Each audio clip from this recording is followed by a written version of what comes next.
ഇടുക്കിയിൽ അതിഥി തൊഴിലാളികൾക്കിടയിൽ മലേറിയ രോഗം പടരുന്നത് ആശങ്ക ഉയർത്തുന്നു. കാഞ്ചിയാറിൽ കഴിഞ്ഞ ദിവസം മരിച്ച ജാർഖണ്ഡ് സ്വദേശിനിയുടെ ഭർത്താവിന് മലേറിയ സ്ഥിരീകരിച്ചു. ജില്ലയിൽ ഈ വർഷം 277 പേർക്കാണ് രോഗം ബാധിച്ചത്. ഇടുക്കി ജില്ലയിൽ അതിഥി തൊഴിലാളികൾ കൂടുതൽ താമസിക്കുന്ന ഇടങ്ങളിലാണ് മലേറിയ പടർന്നു പിടിക്കുന്നത്. ഈ വർഷം ഇതുവരെ 277 പേർക്ക് രോഗം സ്ഥിരീകരിച്ചു. ഇതിൽ 3 പേർ ചികിത്സ തേടാതെ ആശുപത്രിയിൽ നിന്ന് പോയതും ആശങ്ക വർദ്ധിപ്പിക്കുന്നു. കഴിഞ്ഞ ദിവസം കാഞ്ചിയാറിൽ മരിച്ച ജാർഖണ്ഡ് സ്വദേശിയുടെ ഭർത്താവിന് മലേറിയ സ്ഥിരീകരിച്ചു. മരിച്ച യുവതിക്ക് മലേറിയ ബാധിച്ചിരുന്നോ എന്ന് പോസ്റ്റ്മോർട്ടം റിപ്പോർട്ട് ലഭിച്ച ശേഷമേ വ്യക്തമാകൂ.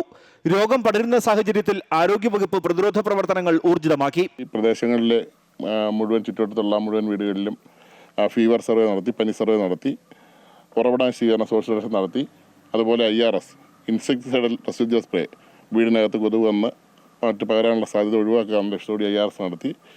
അതുപോലെ അതിൻ്റെ കൂടെ ആ രോഗിയുടെ കൂടെ താമസിച്ചിരുന്ന 4 മുറികളിലായിട്ട് 5-8 പേര് താമസിക്കുന്നുണ്ടായിരുന്നു. അവരുടെ കോൺടാക്ട് സ്മിയർ, അവർക്ക് അസുഖം ഉണ്ടോ എന്ന് അറിയുന്നതിന് വേണ്ടിയിട്ട് കോൺടാക്ട് സ്മിയർ എടുത്തു.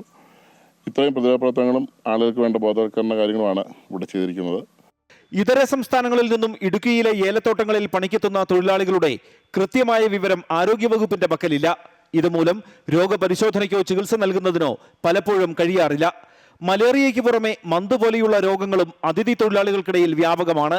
ഇതര സംസ്ഥാനങ്ങളിൽ നിന്നും എത്തുമ്പോൾ തന്നെ രോഗപരിശോധന കർശനമാക്കിയില്ലെങ്കിൽ പകർച്ചവ്യാധികൾ പടരാനുള്ള സാധ്യത കൂടുതലാണ്. ഇടുക്കിയിലെ ഏലത്തോട്ടങ്ങളിൽ എത്തുന്ന ഇതര സംസ്ഥാന തൊഴിലാളികളുടെ കൃത്യമായ കണക്ക് ഒരു വകുപ്പിനുമില്ല.